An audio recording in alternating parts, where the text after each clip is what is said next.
নিশিভূমি গ্রামের মধ্যে সাতরা বাজতে যাচ্ছিল, আর প্রতিদিন সন্ধ্যার মতো আজকেও চারদিকে ঘন্টার শব্দ হচ্ছে।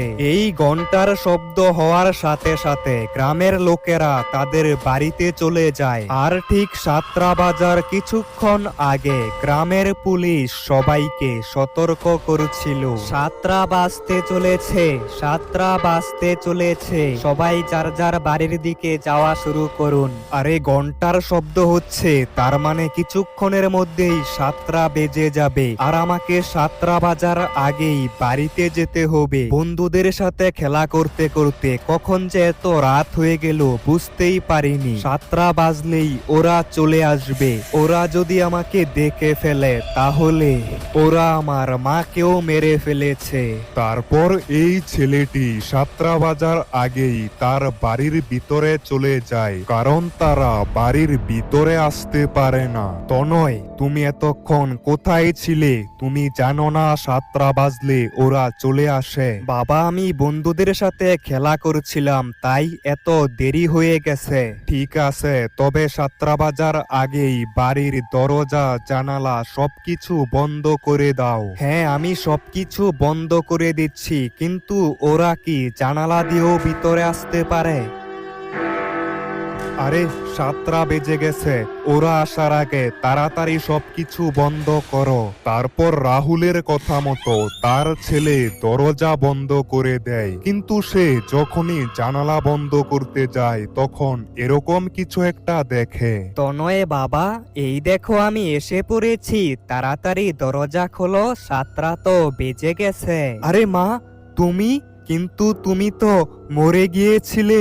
না তো, দেখো আমাকে, আমি তো বেঁচে আছি। তবে তাড়াতাড়ি দরজা খোলো, না হলে ওরা চলে আসবে, সাতটা বেজে গেছে। হ্যাঁ মা, আমি এখনই দরজা খুলছি, তুমি তাড়াতাড়ি ভিতরে চলে আসো। তারপর তনয় দরজা খুলে দেয়, কিন্তু দরজার বাইরে কেউ ছিল না। মা, তুমি কোথায়? তনয়, তুমি এটা কি করছো? সাতটা বাজার পর তুমি দরজা কেন খুললে? তারপর কিছু একটা হয়, আর চারদিকের সবকিছুই অন্ধকার হয়ে যায়। তনয়ে বাবা, তুমি কোথায়? এই দেখো আমি চলে এসেছি, মার সাথে দেখা করবে না? কোথায় চলে গেলে তুমি? তনয় সেখানে ছিলই না, রাহুল তাকে নিয়ে পাশের রুমের মধ্যে চলে গেছে। বাবা, আমি মার সাথে কথা বলবো, তুমি তো বলেছিলে মা মরে গেছে। চুপ, একদম কথা বলবে না, এটা তোমার মা না। তনয় বাবা, আমি জানি তুমি এটার ভিতরে আছো, দরজা খোলো, মার সাথে কথা বলবে না? রাহুল, ও রাহুল, দেখা করতে দাও না ওর সাথে, আর কত মিথ্যে কথা বলবে, আমি তো এখনো বেঁচে আছি। বাবা, আমি মার সাথে দেখা করব। তোমার যদি সত্যি মনে হয় এটা তোমার মা, তাহলে কালকে সকালে দেখা করবে। এখন চুপচাপ ঘুমিয়ে পড়ো। কিন্তু বাবা, মার সাথে এখন দেখা করলে কি হবে? তোমাকে বলেছি না চুপ করে থাকতে? একদম কথা বলবে না, চুপ করে ঘুমিয়ে পড়ো। আরে রাহুল, দেখা করতে দাও না ওর সাথে, তুমি শুনতে পাচ্ছ আমি কি বলছি? ও রাহুল। কিন্তু তনয় তার বাবার কথা মতো চুপ করে বসেছিল, আর কিছুক্ষণের মধ্যে সে ঘুমিয়ে পড়ে। কিন্তু ঠিক সেই সময় অন্যদিকে স্যার স্যার, প্লিজ আমাদের সাহায্য করুন, আমাদের গাড়িটার অ্যাক্সিডেন্ট হয়েছে, আর আমার ছোট ভাই সেই গাড়িটার মধ্যে আটকা পড়েছে।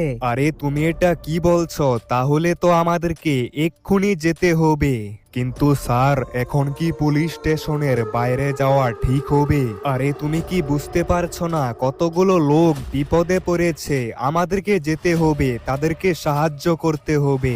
তুমি কোনো চিন্তা করো না, আমরা তোমাদের সাহায্য করব। হ্যাঁ স্যার, তাড়াতাড়ি বাইরে আসুন, আমাদেরকে বাঁচান। তাড়াতাড়ি চলো, কিন্তু তোমাদের গাড়িটা কোথায় অ্যাক্সিডেন্ট হয়েছে? স্যার, এখন কয়টা বাজে মনে আছে তো? তো এই পুলিশ অফিসারগুলো যখনই পুলিশ স্টেশনের বাইরে আসে, এই ভয়ানক বাচ্চাটা তাদের উপর ঝাঁপিয়ে পড়ে, আর এই পুলিশ অফিসারদেরকে এরা খুবই খারাপভাবে মেরে ফেলে। কিছুক্ষণের মধ্যেই সকাল হয়ে যায়। তারপর রাহুল আর তার ছেলে তনয় ঘর থেকে বাইরে বের হয়, কিন্তু সেই সময় সেখানে কেউ ছিল না। বাবা, তুমি তো বলেছিলে সকালবেলা মার সাথে দেখা করতে পারবো, কিন্তু মা এখন কোথায় চলে গেছে? মার সাথে দেখা করবে? তাহলে চলো আমার সাথে। কিন্তু বাবা, আমরা কোথায় যাচ্ছি আর মার সাথেই কিভাবে দেখা করব? কালকে রাতে মা তো আমাদের বাড়িতেই এসেছিল। সেটা তোমার মা ছিল না। কিন্তু বাবা, ও তো একদম মায়ের মতোই কথা বলছিল। তুমি শুধু আমার সঙ্গে আসো, আজকে তুমি সব কিছুই জানতে পারবে। তনয়, তুমি কি এখানে কিছু দেখতে পাচ্ছ? এখানে তো সেরকম কিছুই নেই, শুধু একটা পুরনো বাস পড়ে আছে। বাবা, এটাই সেই জায়গা, এখানেই তোমার মাকে ওরা মেরে ফেলেছিল। কি? কিন্তু কিভাবে? শোনো তাহলে, ওই দিন আমাদের বাড়িতে আসতে অনেক দেরি হয়েছিল। সেই সময় সকালের 4টা বেজে গিয়েছিল, কিন্তু সূর্য উঠতে এখনো কিছুক্ষণ বাকি ছিল, যার কারণে গ্রামের সবগুলো বাড়ির দরজা জানালা বন্ধ করা ছিল।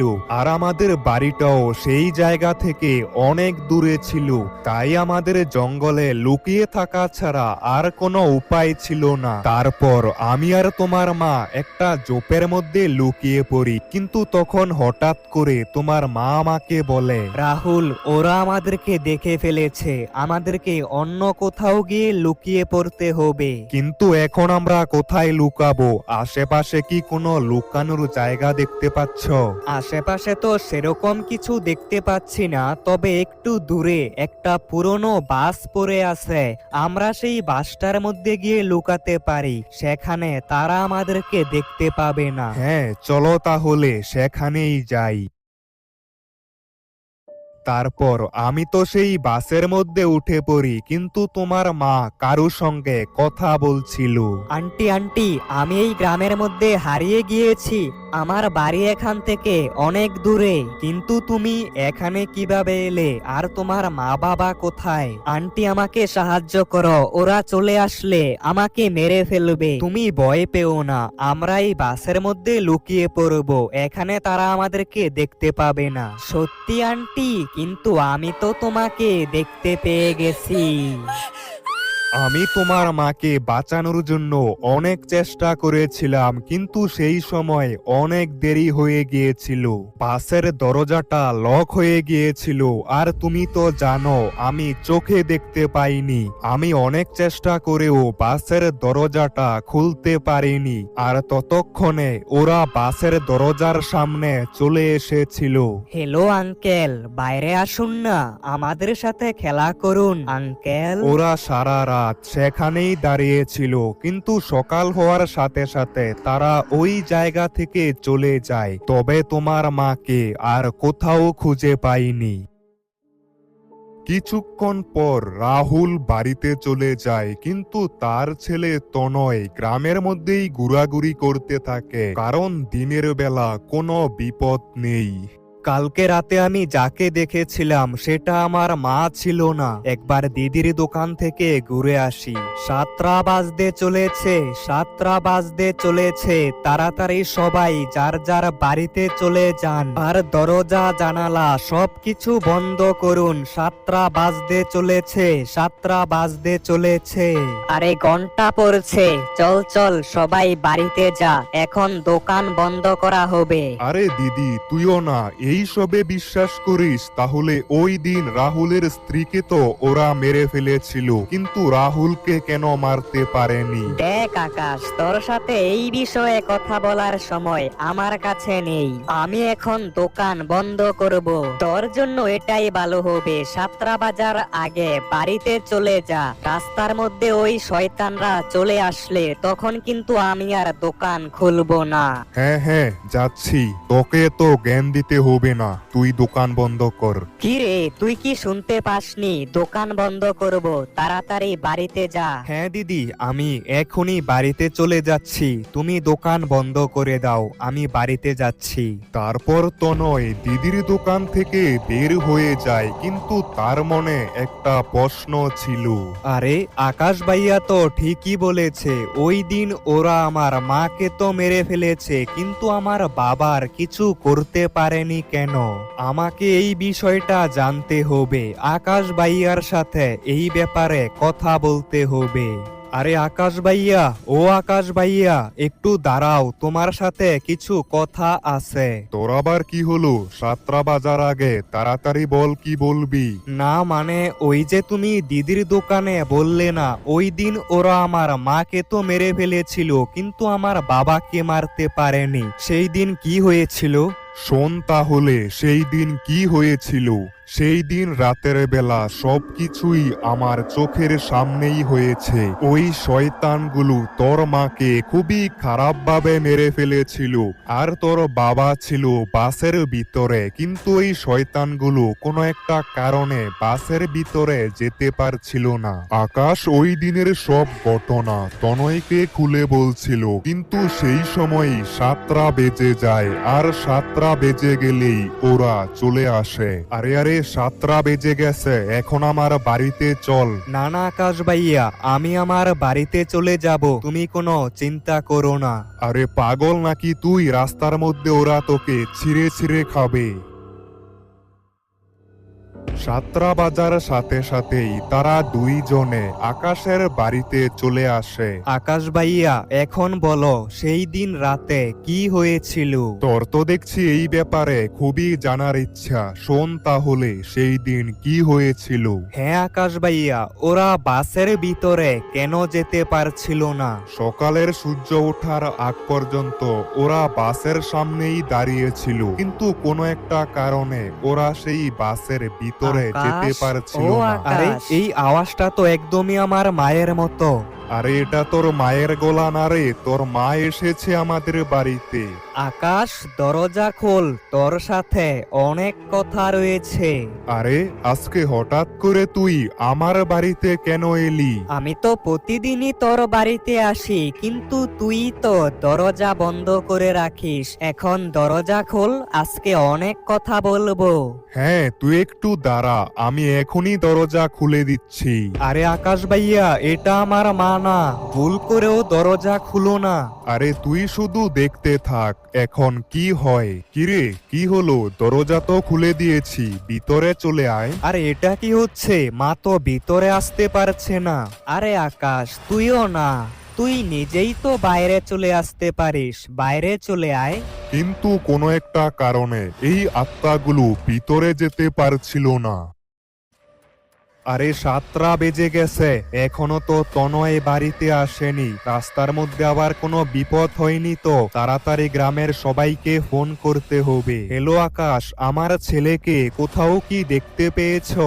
এই তো তোর বাবার ফোন চলে এসেছে। আরে রাহুল, তুমি কোনো চিন্তা করো না, তোমার ছেলে আমার কাছে একদম নিরাপদে আছে।